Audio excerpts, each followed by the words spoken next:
ഒരു മുസ്ലിമും വിശ്വസിക്കുന്നത് ദുനിയാവിൽ നീതി പൂർണ്ണമായി ലഭിക്കും എന്നല്ല. ദുനിയാവിൽ പൂർണ്ണമായി നീതി ലഭിക്കില്ല എന്നാണ് നമ്മൾ വിശ്വസിക്കുന്നത്.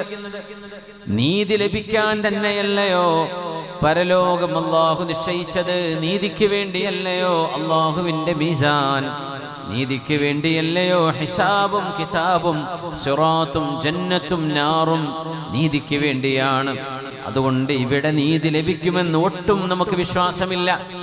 നീതി, യഥാർത്ഥമായ നീതി ഈ ഉമ്മത്തിന് ലഭിക്കും സത്യത്തിന്റെ പക്ഷത്തെ പിടിച്ചു നിൽക്കുമ്പോ. ഉമ്മച്ചികൾക്ക് അല്ലാഹു പരീക്ഷണം നൽകുന്നുണ്ട്, ശരിയാണ്, മുൻഗാമികൾക്ക് നൽകിയിട്ടില്ലേ? ആ പരീക്ഷണങ്ങൾ നമ്മൾ അതിജീവിക്കേണ്ടവരാണ്. എന്നാൽ നീതി ലഭിക്കുന്നത് അല്ലാഹുവിന്റെ കോടതിയിലായിരിക്കും. ഇവിടെ നീതി കിട്ടണമെന്നില്ല, കിട്ടുമെന്ന് പ്രതീക്ഷിക്കേണ്ടതുമില്ല. കിട്ടിയാൽ ആയി, ഇല്ലെങ്കിൽ അല്ലാഹു അദിലാണ്, അല്ലാഹു നീതിമാനാണ്. നീതി അല്ലാഹു നൽകുന്ന ലോകമാണ് മഹ്ശറ എന്ന് മഹാനായ റസൂലുള്ളാഹ്.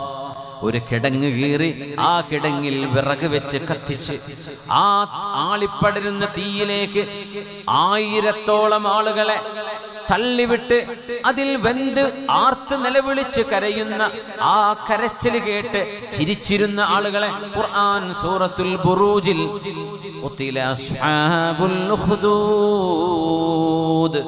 അന്നാരി ദാത്തിൽ വഖൂദ്. അസ്ഹാബുൽ ഉഖ്ദൂദ് വെന്ത് മരണപ്പെട്ടപ്പോൾ അവർക്ക് നീതി കിട്ടി ഭൂമിയിൽ എന്ന് അല്ലാഹു പറഞ്ഞോ? ഇല്ല, നീതി കിട്ടിയിട്ടില്ല. എന്നാൽ നീതി കിട്ടിയിരിക്കും. അല്ലാഹു ഇന്ന റബ്ബക ലബിൽ മിർസാദ്. അല്ലാഹു ഭൂമിയിൽ വെച്ച് തന്നെ നീതി നടപ്പാക്കണമെന്ന് നിർബന്ധമില്ല.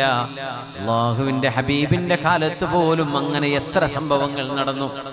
അല്ലാഹുവിന്റെ നീതി നടപ്പാകുന്ന ഇടമാണ് മഹ്ശറ, നാളത്തെ പരലോകം. അല്ലാഹുവേ നിന്റെ ആഖിറത്തിൽ വിജയിക്കുന്നവരിൽ ഞങ്ങളെ ചേർത്തണേ തമ്പുരാനെ.